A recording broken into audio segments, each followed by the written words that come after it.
Hey everyone, James Labrie from Dream Theater, and you're listening to or watching the podcast Talking into Infinity with JT and Brian. Enjoy this. These guys are extremely informative. I love their dialogue.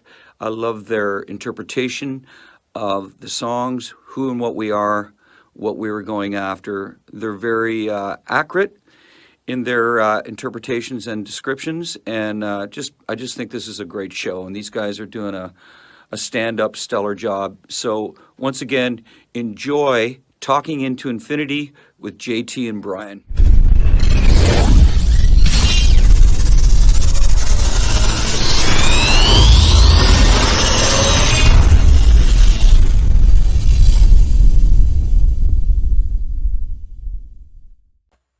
What is up, everybody? Welcome to another episode of Talking into Infinity, a Dream Theater podcast. I am your host, John. We are live on Facebook, YouTube, talkingintoinfinity.com, and the CMSnetwork.com.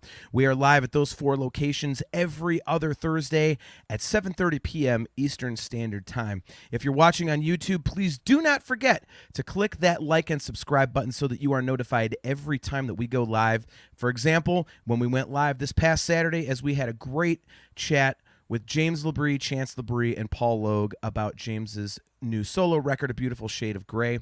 If you would like to catch video replays of the show, check out Heavy Metal Television or just go to our YouTube channel.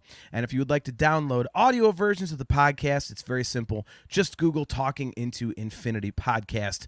Let me bring on my very good friend and co-host, Brian. What is going on, man? It has definitely been an eventful last few weeks for us on the show here. It's been crazy, man. When's the last time you and I actually did a show where we kind of just sat and talked Dream Theater? We're like going on like 4 weeks or something, or close to over a month, I think. Yeah, it's a month. I mean, the last normal, quote unquote, normal show, I was at Sammy Hagar, and Aiken was sitting in this chair. So we've had a great run, man. We had Aiken, we had Rich Wilson, Jordan Rudess, and James Labrie. I mean, we're halfway to our trying to get the full band on here, you know? Right. Our good buddy Tom Cullen's checking in. He says, "Hello, gentlemen." Tom, great to see you, man. Thanks for tuning in. We appreciate it. He also asks, "You get to try Rock the Barrel yet?" Tom, you must be behind the scenes somewhere, because my drink of choice tonight is actually, let's see if I can get this on the Rock the Barrel 2. John Petrucci's Iron Smoke bourbon, and it is, man, it is. I gotta say, man, it is really, really good. I was actually surprised because a lot of these, like, the artisanal bourbons that these bands put out, most of them are complete dog shit, and this one is actually absolutely delicious. So, I mean, it's up there in price. I mean, it was $193 a bottle, but I mean, at least it's good. I would have been pissed if I got this stuff and it's like, yeah, $193, and it's like pissed, but no, it is not. So I was going to say, how much did you have to up your credit limit just to buy a bottle of that? I know. So where does it actually come from? It ships from New York or something, or what? Yeah. The distillery is in New York. Okay. Yeah, I think they still have them on sale, actually. They made more of this one than they did the first one. I think the first run of Rock the Barrel 1 was like 200 bottles and out, so that one was hard to get. But yeah. Wow. So this actually came from Chardon.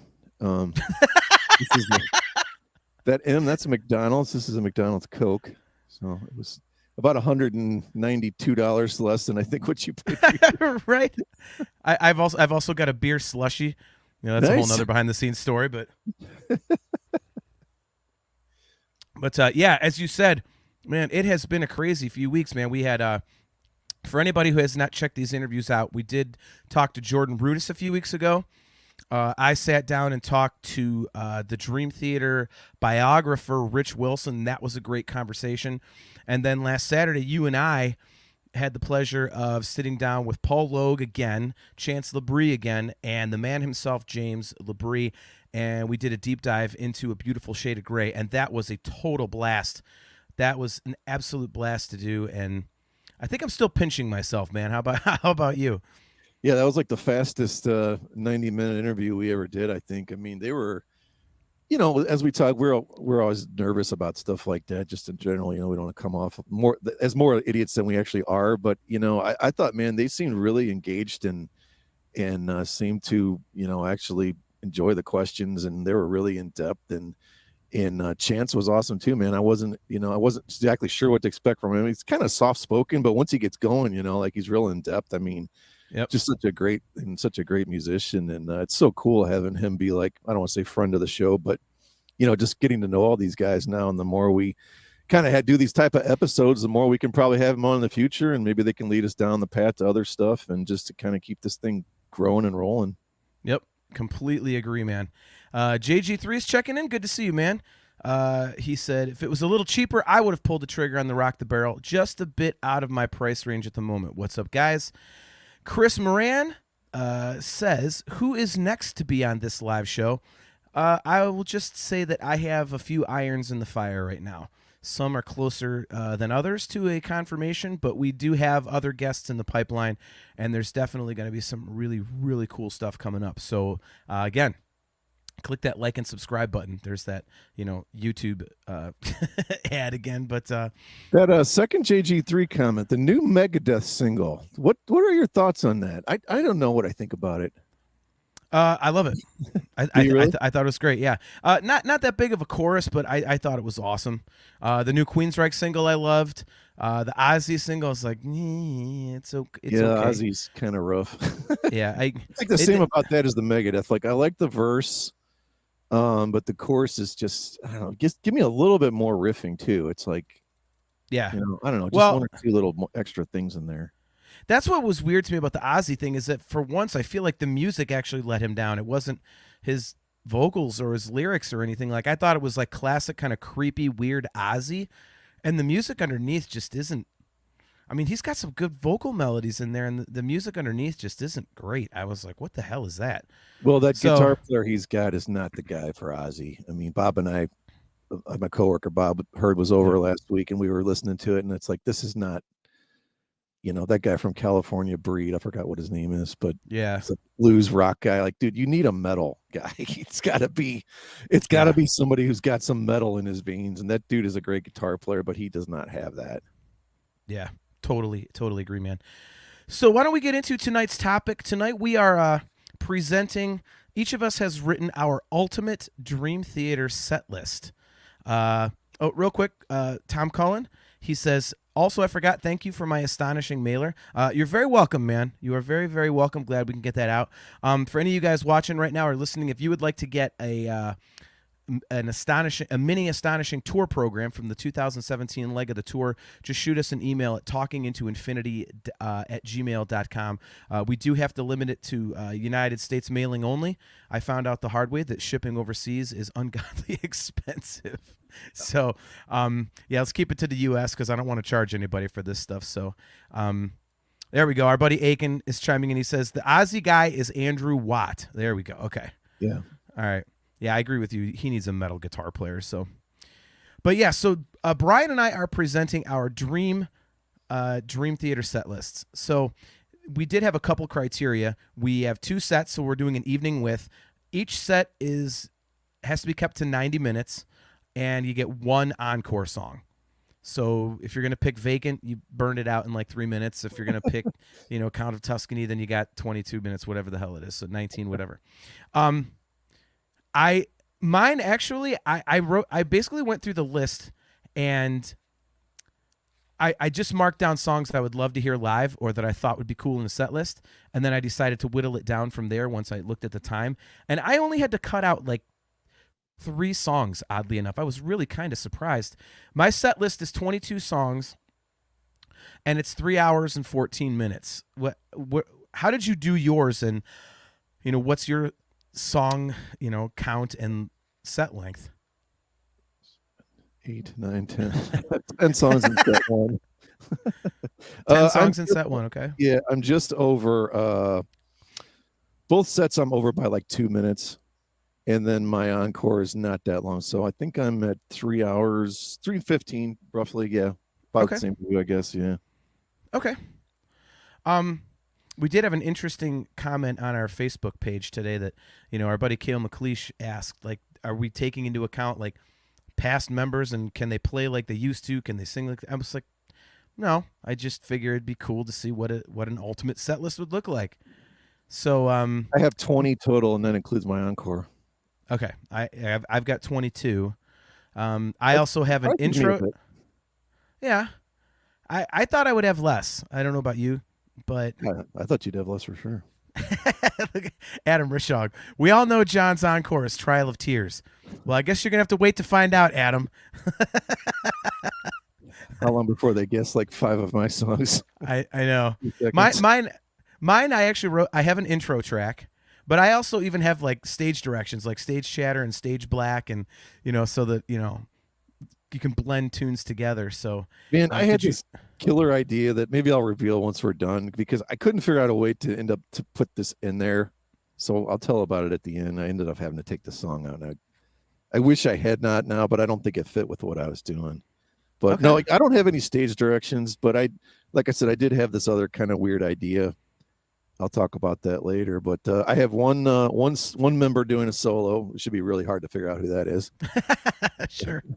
It's on my own. Nice. Yeah, I don't have any solos.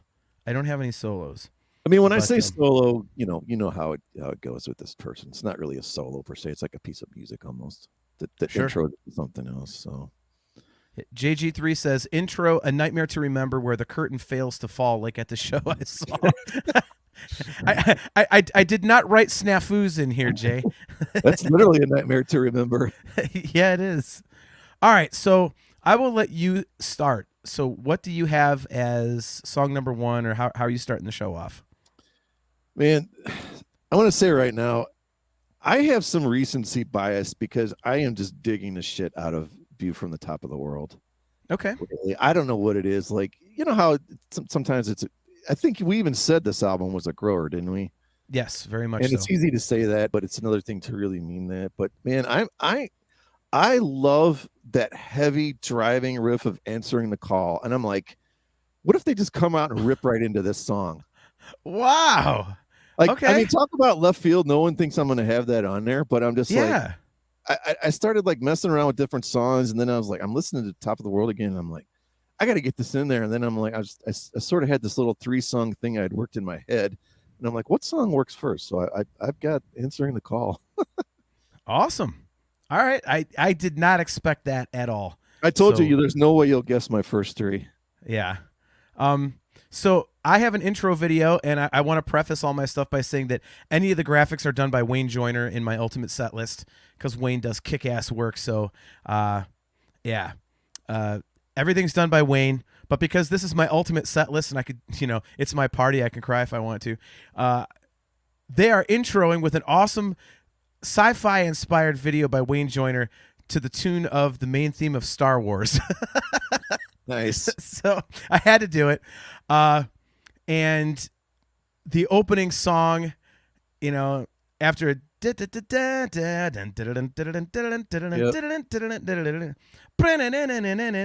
the Presence of Enemies Part 1, they go right into it.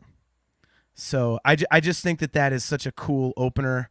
I had a lot of different choices. Actually, I think I went through like 7 different songs on my list that I thought could be show openers, and I had to reserve 2 because I needed, an intro for each set. And something about In the Presence of Enemies just really grabbed me, and I'll explain why at the end, because it might give something else away. But I have In the Presence of Enemies Part 1. Not shocked. I mean, we've said before that's an incredible set opener or encore or wherever the hell you want to put it.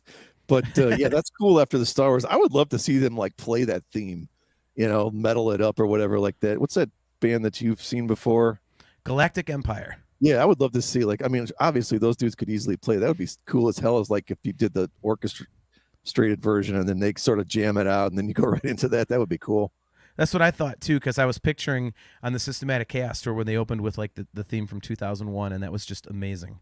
That was my favorite intro that they've ever done. So I was picturing something like that. So great minds think alike on that one. All right, so moving on to our second song in our ultimate set list. You opened with Answering the Call. What are you going into as a second song? Well, you know me in this album in general, not a massive fan, but I've got to get the song on there, Innocence Faded. Second. Wow. Okay. Now, do you have these in a particular order for a particular reason, or are you just kind of listing songs? No, I actually thought I had sort of a rhyme or reason to how they were fitting together. And then when I get kind of further down, I'll kind of tell you more why, or you'll see why. Okay. All right. So that is your second song. Okay. So I have, in the presence of enemies, and it fades out. And then you hear boom, boom, boom, bang, and they go into a Fortune and Lies. So without realizing I had done it, I put another album opener second in the set. And I will preface this by saying my first three songs are connected, so there's no breaks or anything like that. The first stage chatter does not happen until after my third song. But yeah, Fortune and Lies. I just thought it would be cool if you picture, them fading out that note, the crowd goes nuts, and then you hear boom, boom, boom. Like you're like, oh crap, what the hell? So I thought that was a really cool song to pull out.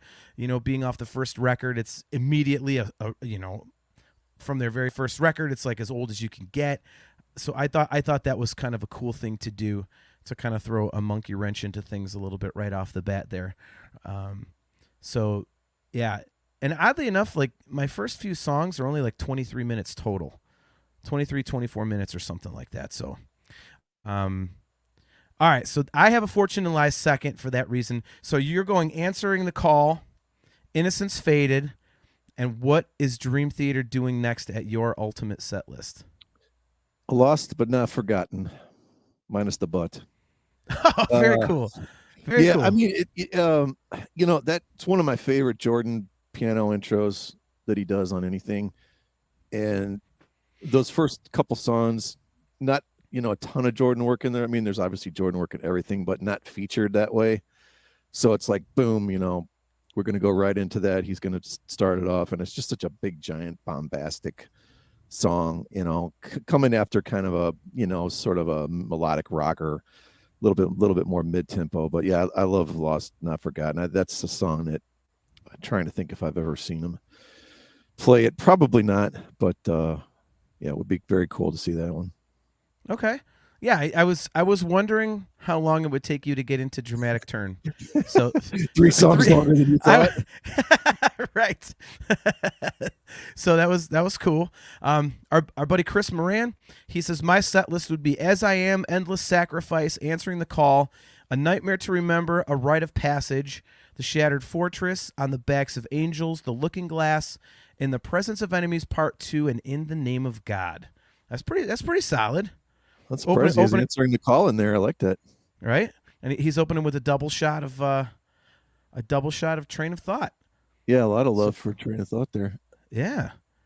All right. So I've done In the Presence of Enemies into A Fortune and Lies, and A Fortune and Lies obviously ends with, and I figure the stage is dark for a couple seconds so that the crowd can cheer, and then you get and it going into the Alien.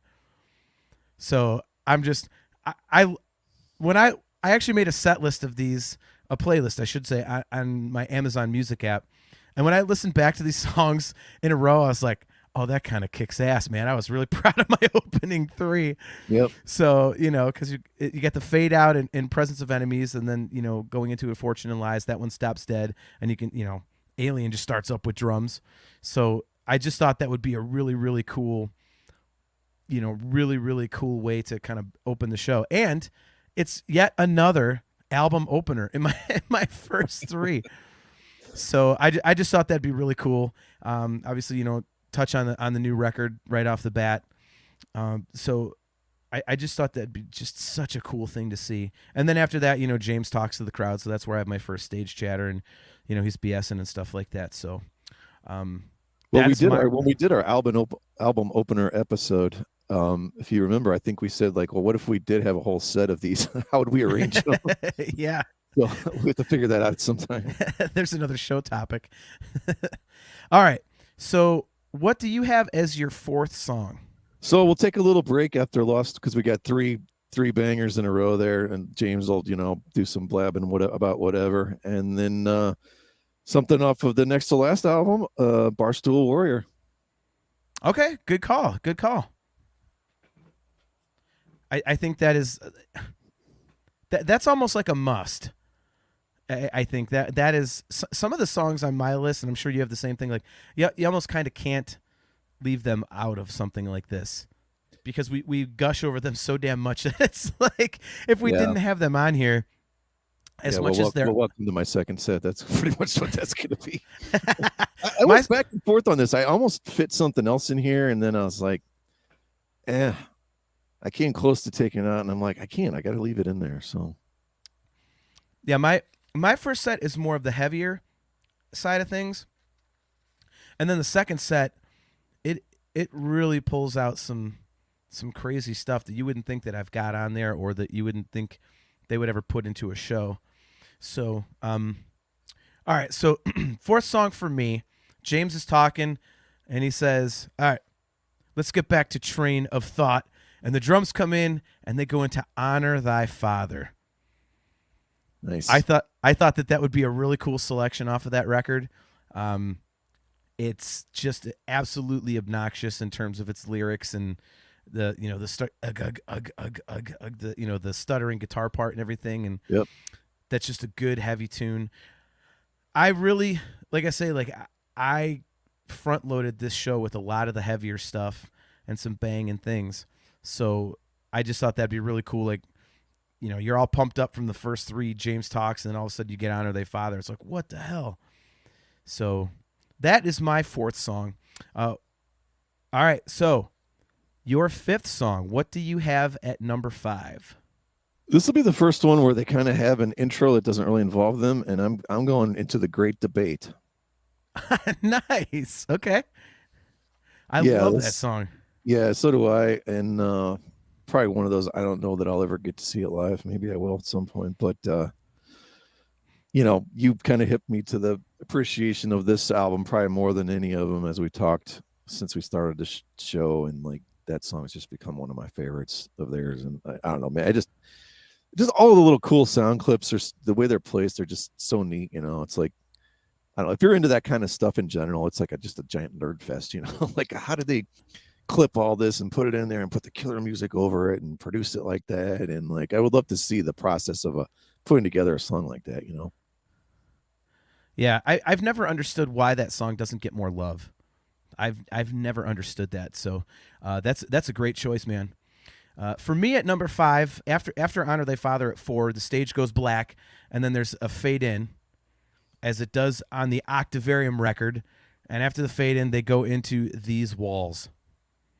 That is that on here. I called that from a mile away. You know me too well, man.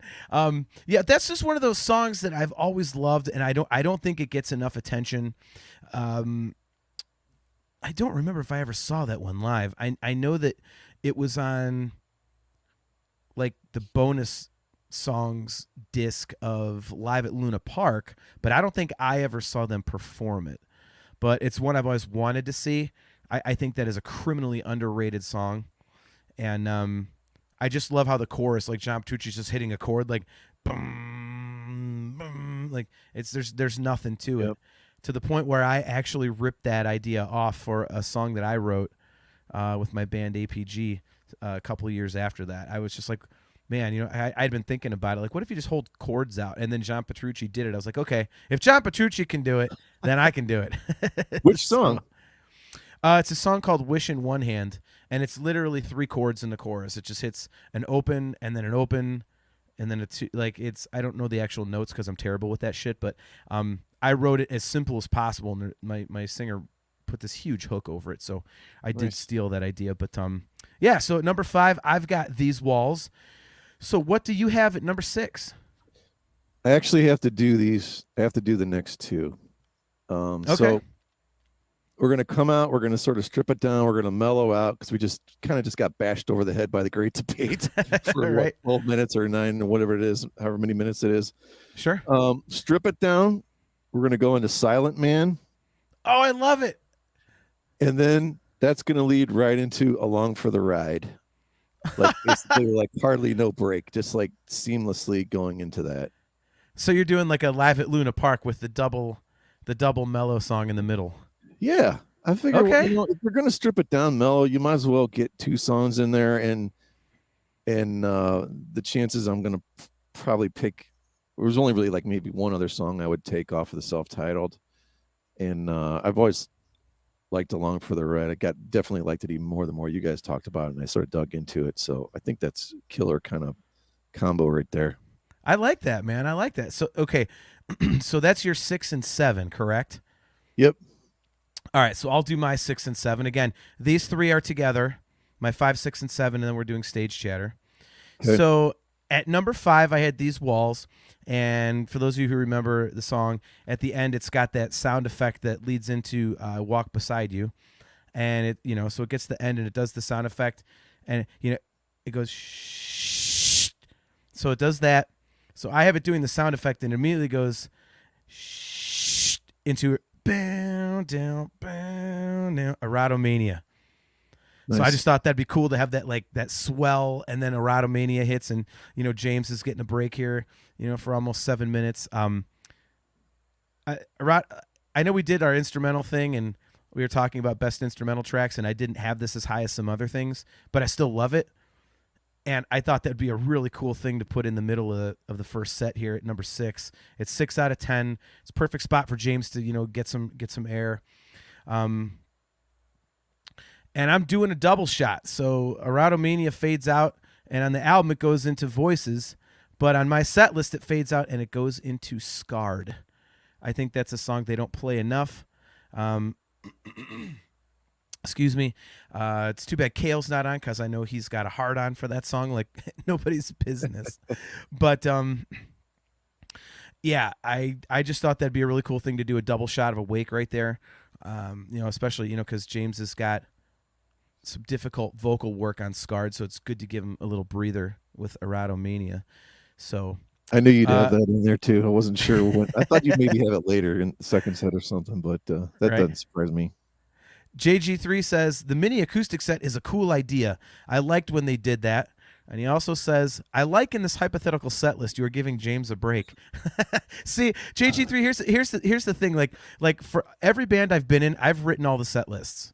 So for, God, what is it, like 28 years or something, I've been writing set lists. So when Brian had this idea, when I'm writing mine, that's why I have like stage chatter, stage black, and I'm picturing like how this would actually flow in a concert setting, because I'm so used to writing it this way for my band. So like, I couldn't get out of my established patterns there. So, but yeah, Scarred, and then James is going to talk to the crowd again for a little bit. So, number 8 is next. And by the way, how many songs do you have in your first set? 10. Okay, great. I have 10 as well. Yep. So, okay. So at number 8, what do you have? More recency bias, and I'm bummed now the more I think about that they didn't play this. Short of the Happy song by Petrucci, this is the happiest, most feel-good riff they have, Transcending Time. Okay.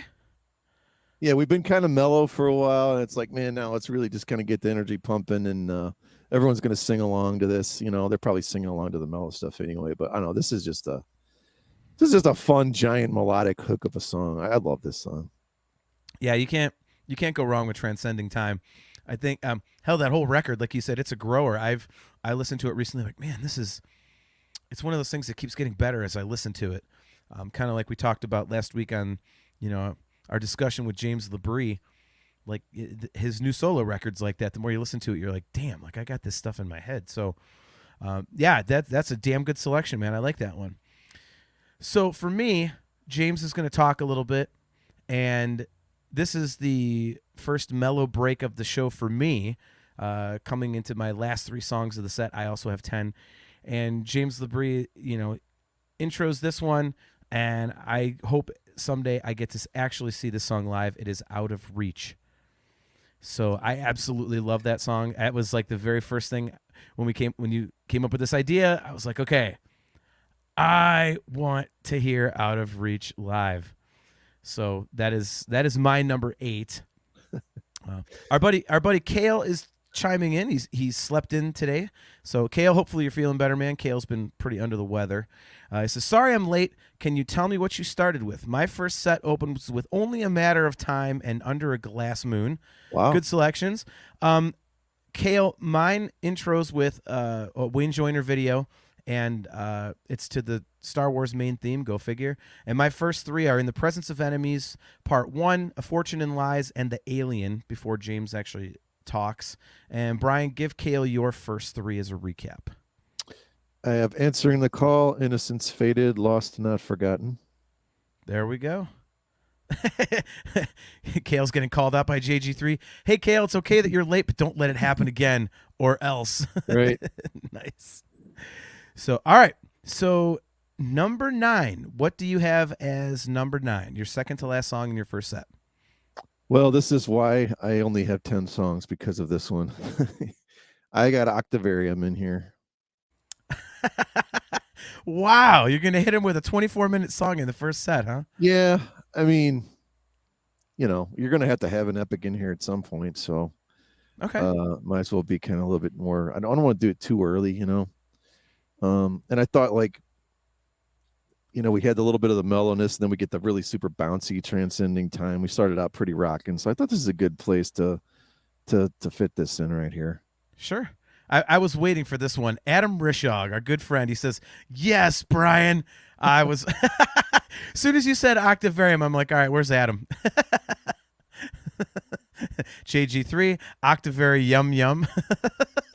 So were you at the Did we talk about this before? Were you at the Gigantor show? Yeah, I was at, yeah. Did they play? Not Cleveland. I caught, I saw one song in Chicago. No, you know what? I did catch them in Cleveland. I just don't remember what they played. Did they play Octavarium? No, because they were opening for Megadeth. They were they were the second to last. Well, no, band. I know that. I just wasn't sure. I couldn't remember this, but this was that tour, I believe. Yeah. Okay. Yeah. Because I remember they played "Walk Beside You" and yeah, "As I Am" or whatever.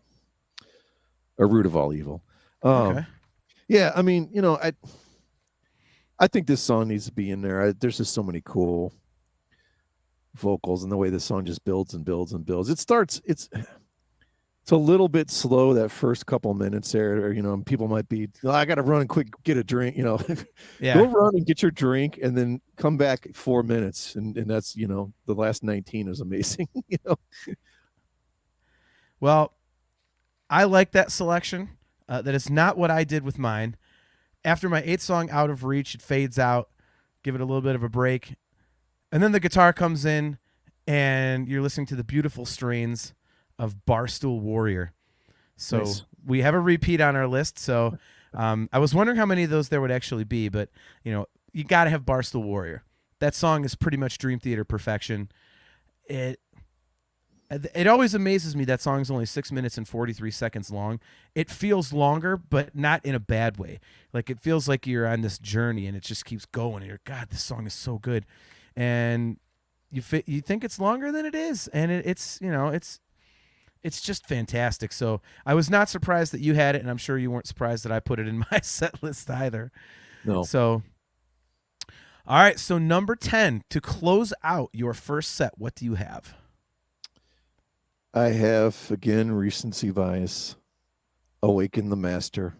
Because after, that 23 minutes of we're kind of mellowed out, man, okay, we're sort of zoned out. It's like, dude, we need to get the metal going. We need that riff that just, slam us right in the stomach and in the head and sort of wake up there. And I originally had Dark Eternal Night there, and I swapped it out for Awaken the Master. I just thought Dark Eternal Night's been done enough.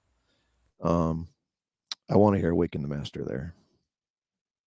Okay. All right, that makes sense. I'm gonna say, man, Chris Moran has a good. I would pick this one over your closer. Chris Moran says At Wit's End. I think I would prefer that as a set closer. But Awaken the Master's cool. Everyone loves the 8-string.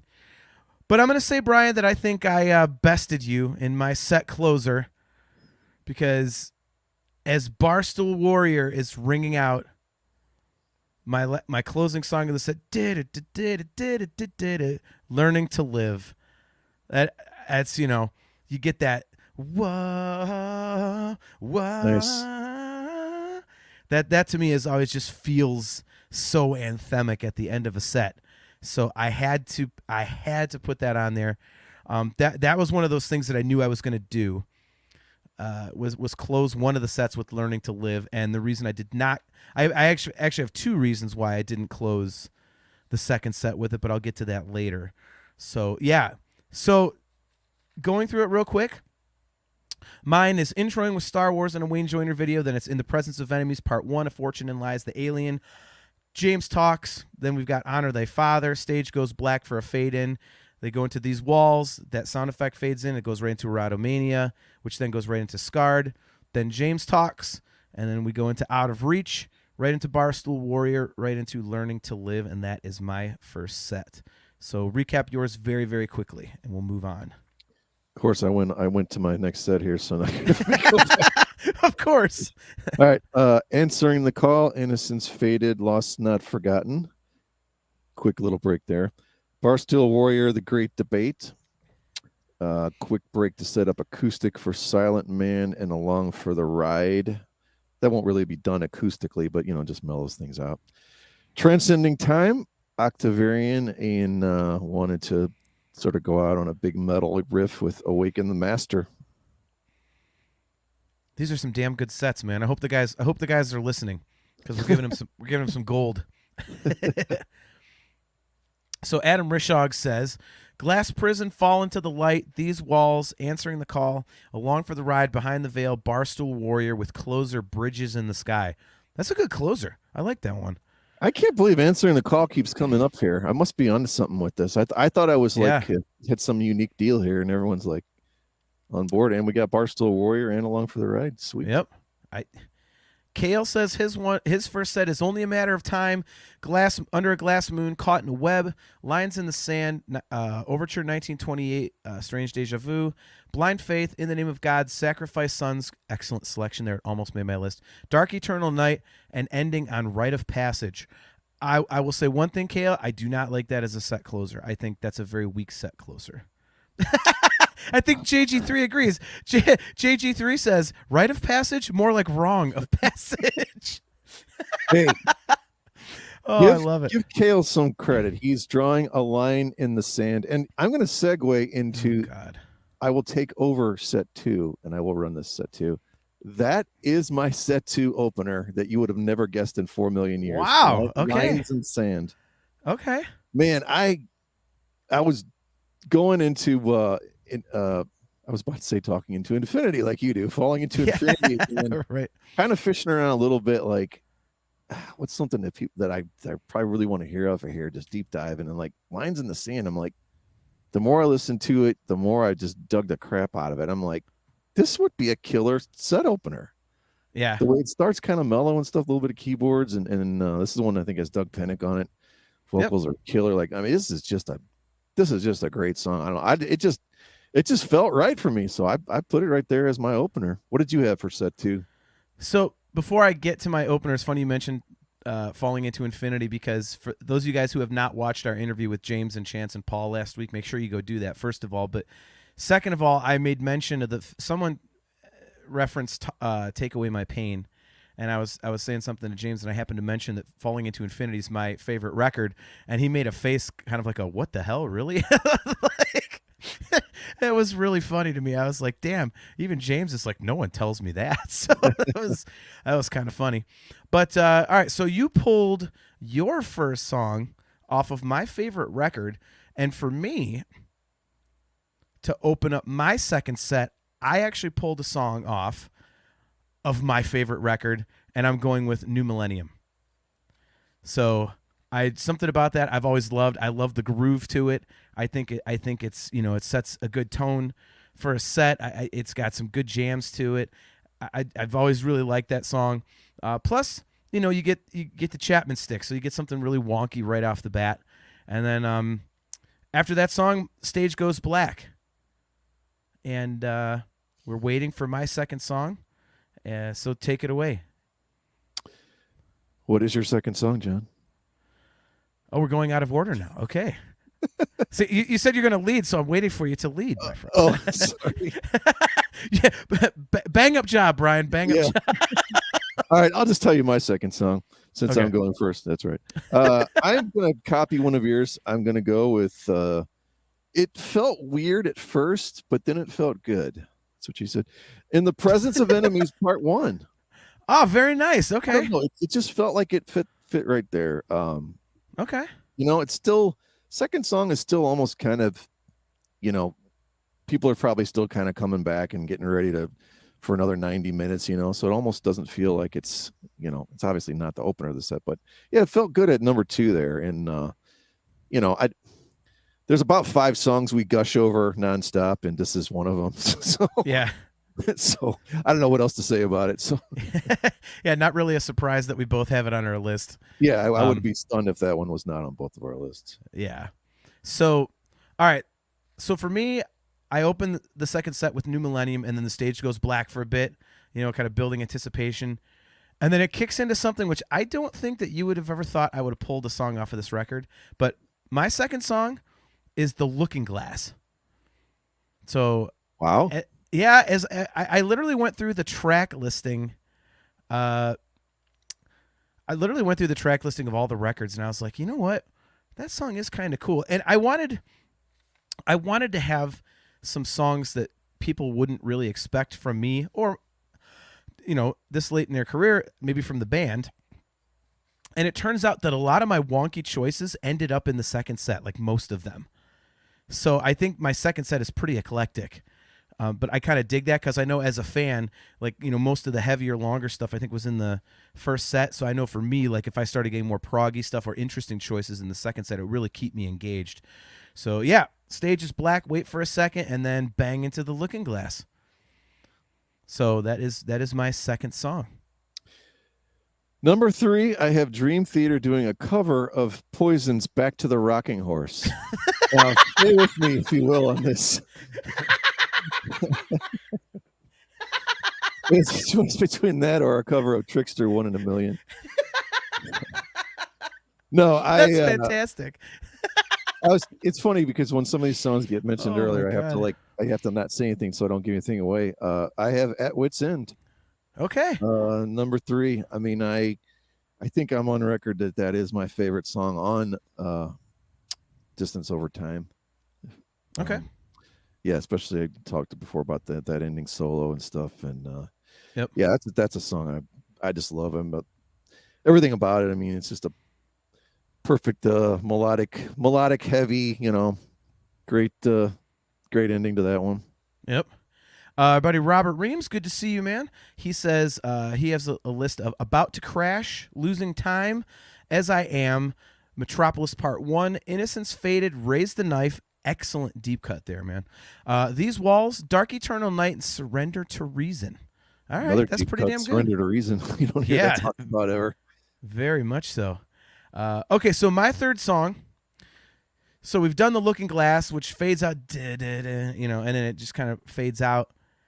And my next song, my third song in the second set, actually fades in so they can kind of crossfade. I also have the majesty and beauty that is The Great Debate. I absolutely love this song. That was one that I was like, that's going in the set. There were a few of these, and I'm like, this has to go in the set. So, yeah, so I've got The Great Debate, and we talked about it earlier, and you hit it on the head. It's just, I've always loved this song. So, when we talked about 6 Degrees, I was gushing over it, and I'm glad you got into it because that song is one of the single most underappreciated Dream Theater songs there is. And so I had to put it in here. So my third song is The Great Debate, and then James will talk to the crowd after that. So, yeah, I'm gonna have a little talking crowd thing here after we did At Wit's End, and James is gonna come out and say something along the lines of, "Yeah, we back in 1992 was it? We came out with this little album. Maybe people have never heard of it, called Images and Words, and they are gonna do a back-to-back. I'm gonna repeat you here. We're going to go Wait for Sleep into Learning to Live." Oh, so you're giving 4 and 5. Okay. Yeah, I'm giving 4 and 5 because you can't do Wait for Sleep and not do Learning to Live. That would be complete insanity. Okay. That just I like it. Happen. So yeah, and it originally was kind of going to end the set with that, but I'm like, you know what? Let's put it in here instead. You know what I mean? It's still a super high, high point of the set, and without totally, because we still got a ton of killer stuff we can end with, and I thought it would be fun to fit it right there. Okay. Kale McLeish says, I'm kind of surprised that Jon didn't put Trial of Tears there after how great the crossfade is on the Breaking the Fourth Wall DVD. I didn't want to repeat that, Kale, actually. I did think about that, but I didn't want to repeat it. So I thought that would be kind of derivative. Adam Rishog says, The Great Debate is my second set opener. Top 5 Dream Theater song of all time. I agree with you on that wholeheartedly, man. It's definitely in my top 5 as well. Now, as for my 4th and 5th songs, so Great Debate ends and James is talking to the crowd and he says we're going to go way back in the time machine again, and Dream Theater is going to play Status Seeker. That is I love that song. I know it's like the last song they wrote for When Dream and Day Unite. It was meant to be like, hey, let's try and write a single. I don't care. Something about that song I have always absolutely loved, and I would love to see that song live. Honestly, right here, I almost put To Live Forever, but I thought Status Seeker would be much cooler, at least for me, and this is my ultimate set list, so I make the rules around here. So they play Status Seeker, the stage goes black, let the suspension build, and then you're going to love this one, Brian. All of you listening, watching, everybody in the chat are going to love this selection. Here it comes. Out of the black, you hear the piano. Doom, doom, doom, doom, doom, doom, doom. Space Dive Vest. You could call it a troll job if you want, me trolling everybody, but I actually do love that song, and I have seen it live, and I absolutely loved it live. So, yeah, Space Dive Vest. So I've got 4 and 5 are Status Seeker, Black Stage just to build the tension, and then Space Dive Vest. Adam Rishog. I thought you were going to say Repentance. That's my encore, a 30-minute extended jam version of Repentance. I would love to know what the band would say to doing that 4 and 5 you just proposed there. That could you imagine? They'd probably throw you out of their dressing room or whatever. Yeah. But you know what, though? For super hardcore fans, you'd be like, oh, my God, this is awesome. Like, when do you ever hear that stuff? Like, actually, I think Status Seeker is a cool kind of a different song. I don't think there's anything Dream Theater about it, but well, I like it. Robert Husted says, I knew Jon was going to pick Space Dive Vest. Unfortunately, Robert, I think everybody knew. I think that was an obvious one, you know. Oh, it's Kale, track 4, Outcry. Now there we go. I was flip flopping on. That's an definitely an underappreciated, I think, song on an album that you can't stand. I never said I can't stand dramatic turn of events. Damn you! I can't wait till we do that deep dive. All right, so we are at number 6. Number 6. Number 6. And how many songs do you have in your list? Because I have 11 in mine. I think I only have 9, and then 1 for the encore. Okay. 1, 2, 3, 4. Yeah, we did say 20, so that would make sense. Yeah. Yep. Okay. So I cannot believe you. Well, I guess I can believe you put this in there more than I did. But I've got a repeat here on you. I have Honor Thy Father. What? No way. Yeah, I started started jamming some train of thought, trying to go, man, is there something because there's obvious opening song could put on there. Yeah. And I was like, I'm starting to dig this heavier part more and more and more and more. I'm really digging this heavy thing. So I'm like, when should I bust this out? And I'm like, yeah, let's put it right after Learning to Live. Why not? So yeah, that's what I've got. Honor Thy Father. Wow. Okay. Nice. Well, me for number 6, Status Seeker, it's kind of a poppier tune for them. Space Dive Vest is weird, but it is a little slower. So after Space Dive Vest, James is talking, and then James tells us a little story about a beautiful little piano part that was written for the Falling Into Infinity record, and we get Anna Lee. Nice. That's another one of those songs I think is underrated. It's very different from anything that they have in their catalog. I've always really, really liked that song. I mean, go figure, it's on my favorite record. So I just think that would be a really cool a really cool song to have on there. So I don't know. I've always wanted to see that live, and I know it's on, the Once in a Lifetime DVD. When they're doing that, was it Rotterdam or something? I think when they're doing kind of the Unplugged show. But yeah, so my number 6 is Anna Lee. Nice. I'm not shocked. That was one I probably would have been 50-50 that you were probably going to put in there from that album. I got to go with the standard here. We've just kind of had our heads bashed in by Honor Thy Father, so we need like just a classic big giant upbeat, Breaking All Illusions. Nice. Okay. So you got Breaking All Illusions at number 7. Okay. Yeah. This is going to surprise you. I actually don't have that one on my list. Well, you're not supposed to tell me that ahead of time, John. Well, I mean, we're close to the end, so I'm letting you look. I'm not. I guess I'm not totally surprised. I was gonna say I let you look over the security barrier and kind of like peek at my set list. So, yeah, that's a phenomenal song. You can't go wrong with that. I mean, you and I have been on record how many episodes just extolling the virtues of that particular track. So, not a surprise there. I that's one I knew that you would have. For me, I'm keeping the mellow stuff going, and I put Along for the Ride here. So I have kind of 4, kind of mellower ones, but they're all, not that long. I mean, Space Divest is 7.5 minutes, but the others are 4, 5, and 4. So it provides a nice little breather and kind of gets you ready for the end of the show. So yeah, my number 7, I have Along for the Ride. And I got to tell you, I was absolutely shocked when I finished mine to find that I had 2 songs from the self-titled record on my list. Yeah, so, that's for sure. Yeah, I was like, wow, okay, I'm being very judicious with this. So yeah, I would have pegged you for Along for the Ride, but Looking Glass, that threw me. Yeah. So Kale says he put 2 in from the Astonishing. Raven's Kill is his number 6, and his number 7 is Moment of Betrayal. Yeah, I tried with that to do anything other than the obvious New World or whatever. Yeah. And I don't know. I even actually kind of listened to Raven's Kill a little bit.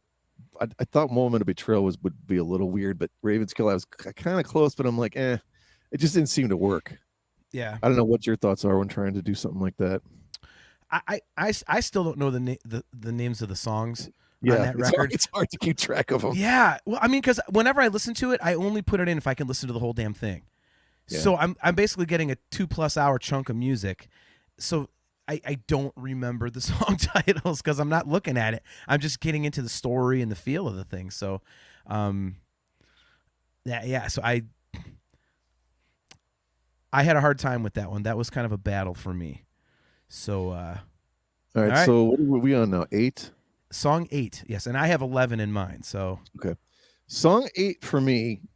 We have the first and only solo of the night, Mr. Jordan Rudess. Of course. And he doesn't usually solo much by himself. Usually John is up there kind of riffing along with him. At least he joins in at some point. So he's going to do all that. They don't usually go insanely long, maybe 3-4 minutes tops. And then everything's going to kind of mellow down, and we're going to hear the piano intro for Through Her Eyes. Ah, that's awesome. Nice. So you get the Jordan Rudess solo breaking down into Through Her Eyes. Nice. Yeah, I was trying to. I had something else originally to go after that, and it wasn't making sense. So I'm like, you know what? And I've just always loved that song and that melody. It's just timeless to me. So I got to get that song in there because that's one of those. Other than seeing when they did the full album, the odds you get that song are probably pretty damn slim. Sure. So yeah, I mean, I thought that was a perfect spot to put it there, and that's what we got. Awesome.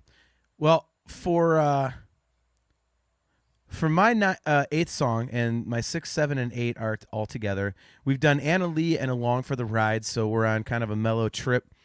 I decided to bring it back to the heavy stuff with one of the most obnoxiously heavy riffs they've done, and it's a song I don't think anyone would guess that I put in here. I am having the band dip their toes into the Distance Over Time waters, and I actually have Room 137. I figure you go from something two mellow, nice songs into something just obnoxious and weird and be like, kind of like, it's like a slap upside the head back into Dream Theater world. So I have room 137. And then I have James talking to the crowd for the final time of the evening. So I had you pegged for Out of Reach, and then I knew you would pick something, a little bit deeper on this. So okay. I'm not shocked on this one. Nice. All right. So you're closing your set. Closing my set. I tried to not put the song in there. I was lucky enough to we just got to see it, and I was like, maybe I'm burned out on it, and I was trying to talk myself. I'm like, I can't talk myself out of Count of Tuscany. I just can't do it. I was wondering. I don't know. I mean, there's just no way. If I'm going and I get to make the set list, this is going to be in there. And rather than have it be the encore, I thought I would end the second set with it. Awesome. Okay. So which Kale says which is great, but it deprives me of two other songs at least. Sure. No, it's okay. See, now I have to do my 9, 10, and 11, so I have to end my show here. Well, Kale says his number 8 is Enigma Machine with the extended drum solo in the middle. Such a great show moment, and this late in the set, it's well deserved. I completely agree with that. And his number 9 is a break for Jordan Rudess, John Mayung, and Mike Mangini with a real close and intimate version of Take Away My Pain. I love it. In parentheses, this used to be Beneath the Surface, but nah, Take Away My Pain just for John. I appreciate that, man. Thank you. I absolutely love that song. That's definitely one of my top favorites of their catalog.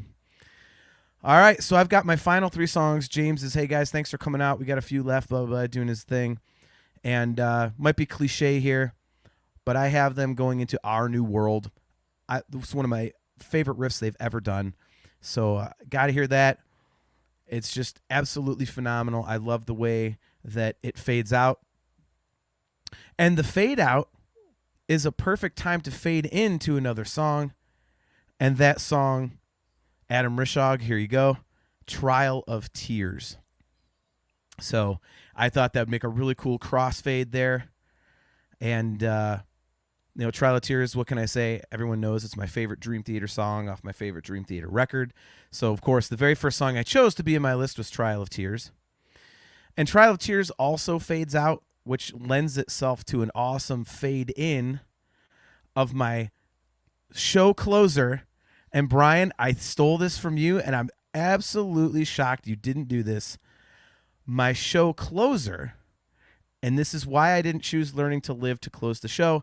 My closer is In the Presence of Enemies Part 2, so that the whole show starts with In the Presence of Enemies and bookends with In the Presence of Enemies. I don't remember what episode you posited that, but I thought that was one of the most badass show ideas I have ever heard. And I'm really surprised that you forgot about that and didn't do it, because that's another thing I knew. I was like, I'm doing that. I'm taking Hendrickson's idea. Rip him off.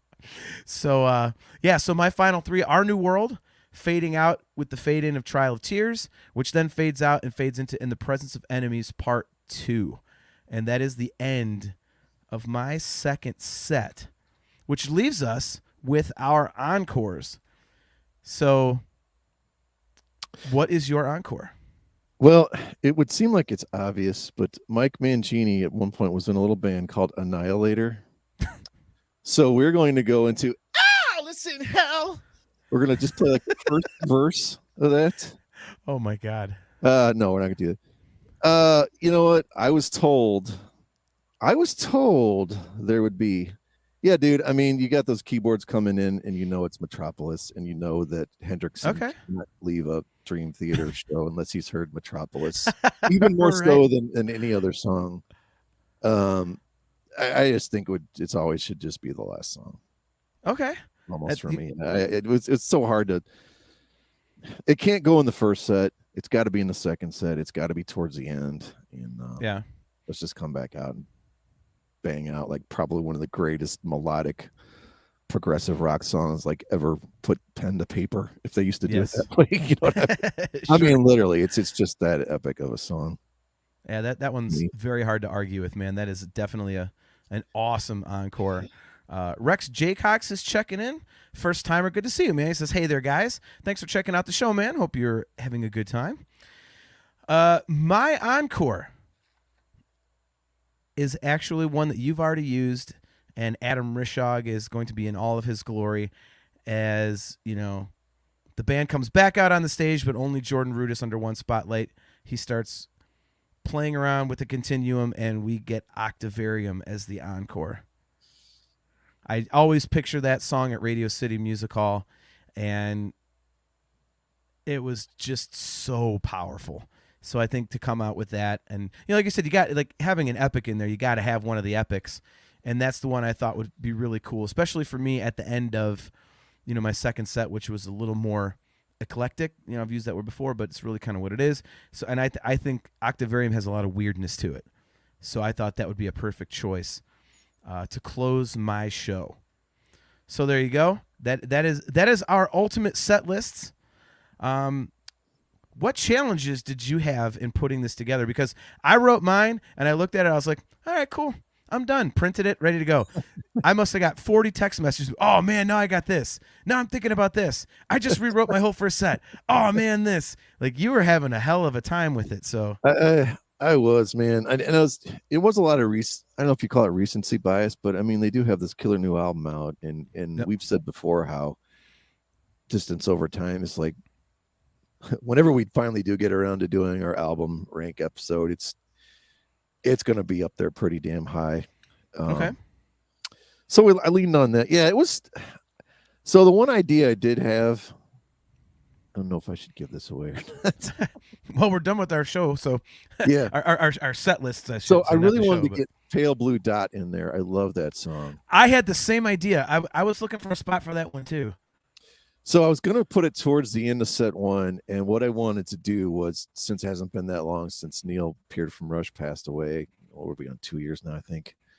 I would have loved to have started with the ding, ding, ding, ding, ding. I don't know if you're not that familiar with Rush, but the song Countdown, which is about the original space shuttle. Just a great song. There's all these cool like sound bites going on behind it, and killer keyboards and killer drum parts. Like, I would love for them to like play that and show like images of Neil and stuff, you know, and then kind of fade that out, and then you get the beginning of you know, Pale Blue Dot come in, because they're both got the space theme to them. You know, I thought that would have just been like killer, you know, because anytime Dream Theater plays a Rush song, it's gonna be amazing anyway. Yeah. You know, but I don't know. That was my one idea for that song, but I couldn't figure out where to exactly put it in there, and I was like, I left it out. So. Yeah, I was looking for that one too. Breaking All Illusions was one that I was trying to think of a place to put. Oddly enough, I was like, can I put something this weird in? I know you're gonna hate this, but Light Fuse and Get Away, I thought would be a really cool selection. How do I mute you? There's no way in a million years they would play that. I'm just telling you now. No way. My God, that's hilarious. Well, dude, I thought, like I say, I wanted to do stuff like that you don't see it coming. So yeah. I tried to write mine again with the idea of how it would flow in an actual set, but also stuff where like the hardcore fans would be like, holy crap, no way. I just thought that was something really cool to do. And so I was thinking about that one. There was At Wit's End was one that I was like struggling with. Burning My Soul was one that I really wanted to get in. But I would have actually put Hell's Kitchen in the middle of it like it was originally written. Say, how did you not put Hell's Kitchen in there? Yeah. You beat me to it. I am stunned you did not have that song in there. Well, I was looking for an instrumental break, and I was like, you know what? It would be cool. Like, Erotomania is just one you don't hear enough anymore. And so I thought that would be really cool to pull that one out and then do a double shot of Awake right there. So, but yeah, like I say, it was kind of funny because I only had to cut out a handful of songs. And for example, I cut out Overture 1928. I was going to put that at the beginning of the show, but I was like, oh man, I was trying to figure out a way to work it in with In the Presence of Enemies, but I'm like, the whole thing has to start with In the Presence of Enemies. That's like the crux of my show. Book ending with part 1 and part 2 of In the Presence of Enemies. So I couldn't do that. And then it just didn't really feel like it fit somewhere else to me. You know what's kind of weird that you just mentioned that the first album that was the toughest of trying to figure out if you wanted to do anything different was Astonishing. Scenes from a Memory was, I mean, obviously you can do Spirit Carries On, but like I was trying to do Deja Vu, and I'm like Strange Deja Vu, and I'm like, I don't think I can just do this on its own. It's a little, it didn't make sense. You know, I had it in there, like, oh, I want to put this right in after this, and then I'm like, no, you know, and then I had the first what's the first one before Fatal Tragedy or whatever? Is that what it's called? The first incarnation of the riff from Through Her Eyes. It's only the 1.5-minute song. Oh, yeah, okay. And I had that, I'm but then to go into I think it's Fatal Tragedy. Sorry if I'm getting the songs wrong here. But I'm like, well, this feels a little weird because at the end he's like doing the talking thing again with the shrink or whatever. Yeah. And I'm like, well, this like I had that in there for a while, and I'm like, this is weird, man. So I was like, unless you were just gonna flat out kind of go a Spirit Carries On, or what I did, which is like, all right, let's sort of cheat and do a keyboard solo and then go into Through Her Eyes. I had a tough time with that album. Yeah, I did too. A lot of my choices came down to obvious stuff that I like, and then weird choices to kind of make it kind of a funky set list. Like, because I like those moments where you go, oh, what the hell? Like, you know, when we saw him in, you know, Greenville, Pennsylvania on the Images tour, in the first set they busted out To Live Forever. I was like, holy crap. Like, I love stuff like that. So I wanted to have those moments in my set. And, you know, unfortunately, you know, like you said, I think you think the band would kill me if I suggested them going back to back with Status Seeker and Space Time Fest. But, I just thought it'd be cool, you know, and I mean, it probably wouldn't be very popular, you know, as a pair of selections, but I just think if you get those sorts of things live, that, you know, the shock factor kind of outweighs how much you like the song in certain instances like that, because you could say, holy crap, I got to see that song live. So the only thing you kind of surprised me on was I would have thought you would have had your order a little different. I thought you would have ended with Octavarium and then the Trail of Tears for the encore. That's what threw me off a little bit. I as much as I love Trail of Tears, I think if they come out with that as an encore, it doesn't feel like an encore to me. And also, in looking at what songs I had left, again, you know, the fade outs cross really well. Yeah. So, I mean, Trail of Tears fades in and out, so it's a perfect sandwich song, you know, between, you know, the first song that has a fade out and the third song that has a fade in. So I just thought that it, like, fit perfectly doing it that way. So. Did you try at all to do what they did on the tour we saw where they did the two 6 Degrees songs back to back? Did you try to finagle something like that without putting the whole thing in there? Or did you consider the whole thing, or? I mean, you've already seen it, so it's probably like yeah. For a minute I did, but then I was like, you know, taking up like 45 minutes of the show, that's literally like 1/4 of the show. And I'm like, man, I got so many other things that I would like to I would like to see. And, you know, I like when there's more songs. You know, I mean, this last tour was cool. You know, the song selection was great, but having only, you know, 10 songs was kind of like, you know, I mean, they're super long and everything, but it's, you kind of like wish that there was more. So I kind of wanted to have a number of selections in there. And honestly, the weirdest thing for me was when I whittled it down, I really thought I was going to have to cut a whole bunch out due to time. And I came in 15 minutes under. I was like, what the hell? So that was kind of weird for me. So I really didn't think that... exactly 2 minutes over on set 132. Set 2, now this includes the encore. So the encore is technically, I'm at 141. Okay. So basically 13 minutes over. So we're almost exact, right? Right. Look at Kale. He says, did you try to put 6 Degrees in there and then realize that you needed to have Ministry of Lost Souls, so you ended up with Just About to Crash? Kale taking shots. No, I agree on your thing about the last tour. You know, like I was trying to sort of like, okay, I don't want too many of, you know, almost like you're saying, you use the word eclectic, which is sort of like, you know, that's also applies more to the weird songs you kind of picked on, weird in quotation marks. Yeah. But also, like, I don't want it to be, okay, here's 7 heavy songs in a row, here's 4 epics in a row, here's 9 mellow ones. I was trying to like sort of pace it, like, okay, we've bashed ourselves over the head. This is real dark and heavy. Now let's have something lighthearted, like Transcending Time or whatever.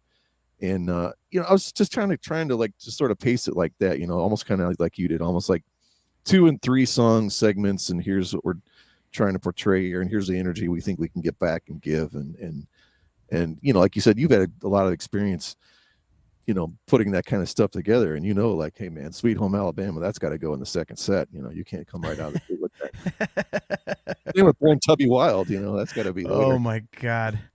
Oh, playing pop covers just sucks. So, man, this was a blast. This was really fun to put together. I think a lot of our viewers had some great ideas in here. So, Chris Moran, Kale, Adam, Robert Reams, you guys, man, great suggestions in here. So that was a lot of fun. Man, and as I said earlier, Brian, we still got a lot of cool stuff in the pipeline coming up. So, one thing that I can confirm, I don't know when we're going to be doing this episode, but I have been keeping in touch with Rich Wilson after our interview with him, and he wanted to come back on the show, and he wants to do our deep dive of Octavarium.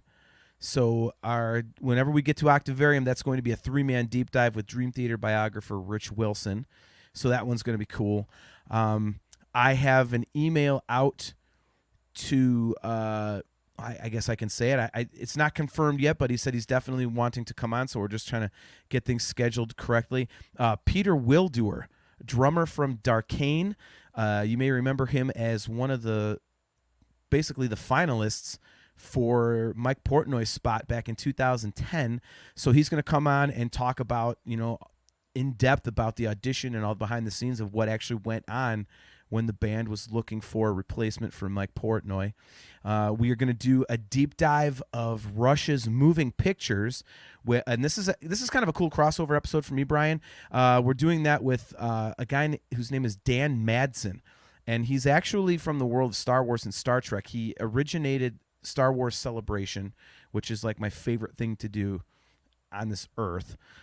So he originated that convention. He also started the very first Star Trek fan club and Star Wars fan club, but he is actually an enormous Rush fan. Like, he cannot get enough Rush, and his favorite record is Moving Pictures. So I said, hey, I interviewed him on my nerd podcast, the Nerf Herder Council, and I said, hey, would you want to come on my music show and talk some Rush? He's like, hell yeah. So we're going to be doing that. And then we got a couple other irons in the fire in terms of interviews, and you've come up with some really cool ideas. So yeah, we got a lot of cool stuff coming up, man. It's very exciting. The future's so bright we have to wear shades, as it were. It is. Adam Rishog says that he wants to be a part of the Scenes from a Memory deep dive. No. Okay, yes. There you go, Adam. There you go. So we could definitely accommodate you there. Yeah, and guys, don't forget, if you would like to get one of those Astonishing Tour mini programs, our good buddy Sean Faust actually gifted those to us specifically for giveaways. So thank you very much to Sean for sending those over to us all the way from New Jersey. So if you would like an Astonishing Tour mini program, just shoot us an email at talkingintoinfinity@gmail.com, and I'd be more than happy to get one out to you. Again, please, got to be U.S. only, because the shipping cost to go overseas is quite a bitch. So, found that one out the hard way, Brian. So, yeah, again, this was awesome, man. So we're going to be back at this again in 2 weeks on Thursday, July 14th at 7:30 p.m. Eastern Standard Time. Do you have any idea of what you want to talk about on that one? Well, if all goes well, I may have just been to the Jordan Rudess show, so I'm not totally sure. Oh, that's right. He's here Saturday, July 9th. Yeah. Yeah. So I'm not 100% sure I can go to that, but if I am, we will talk a lot about that.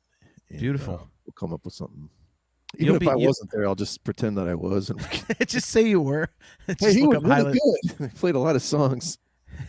Right. So yeah, I'm hoping to go to that show. So I know you can't. You got a gig, right? Yeah. While you're looking at someone playing extremely technical music with class and grace, I'll be on stage in Cridersville, Ohio, shotgunning a beer out of a prosthetic leg. Nice.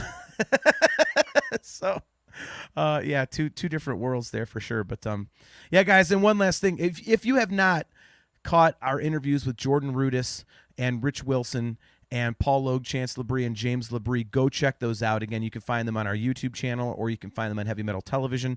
You could download the audio versions and listen to them however you listen to your audio podcasts. We had an absolute blast doing those shows. There's some really, really, really cool information in those. And Brian and I are just really proud of those and think you guys are really going to dig it. So please go check those out. And again, to everybody in the chat, Kale and Adam, JG3, good to see you, man. Rex J. Cox, Chris Moran, all you guys, Robert Reams, Robert Husted, it's great to see all of you. We will be back here on Thursday, July 14th at 7:30 p.m. Eastern Standard Time. And until then, guys, Carpe Diem.